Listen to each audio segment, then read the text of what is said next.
So I'm at the gym and I'm doing strength training. And this man comes over, let's just call him coach, because he is a coach.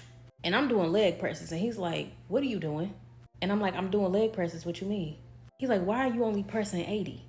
And I was like, because it's a decent number, a challenging number, and I can do more reps. He was like, how much you weigh? And I told him my weight. And he was like, put your weight on there. And I'm like, what do you mean? I can't lift my weight and I can't press it either. He's like, who told you that? And I was like, well, I guess that's something I told myself. He was like, put the weight on there. And so I put the weight on there. He said, we're going to do 4 sets of 7 because 7 is the number of completion. So in my mind, I'm like, this man is nuts. There's no way I can press or lift this weight. And I'm not saying it out loud, but I'm thinking it in my mind. And he looks at me and he's like, you are a fighter for the Most High God. And you are a heavy hitter. Mind you, this man don't know nothing about me or what I do. He don't even know my beliefs. He said, when you go into a fight, before you even get in the ring, you have to make weight. That means you have to be the same weight as your opponent. He said, you over here lifting 80 pounds. You're not training to fight somebody that's 80 pounds. You training to fight somebody that's in the same weight class as you. Your spiritual and physical opponent is in the same weight class. You're undermining yourself. And so then he's like, go. Lo and behold, I can press and lift that same weight. He's like, you're able to press and lift that same weight because you carrying it around every day. Your body is more than capable and stronger than what you think it is. He said, even when you losing weight and you shedding fat, you still need to be able to maintain the strength that you had when you was carrying around the extra weight. He said, when you lift lighter, you're conditioning yourself to handle lighter, but you want to still be a heavy hitter even when the weight is gone. He said, Christians are going to be looking at you.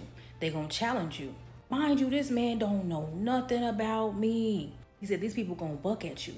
They're going to look at your form. They're going to look at how you lift. They're going to look at what you lift, how you lift it, how often you lift it, how committed you are. He said, a lot of these people are going to be looking at you, just waiting on you to drop the ball. They're going to be waiting on you to fail. They're going to be waiting on you to trip up. They're going to be waiting on you to slip up. He said, some people are going to be watching you just because they want to watch you fail and they waiting on that moment.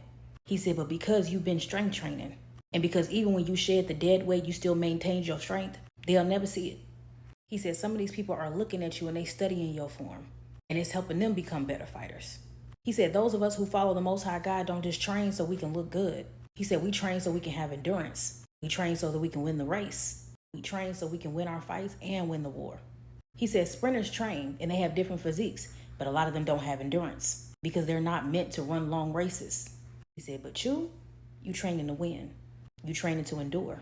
You training to overcome obstacles and beat every opponent.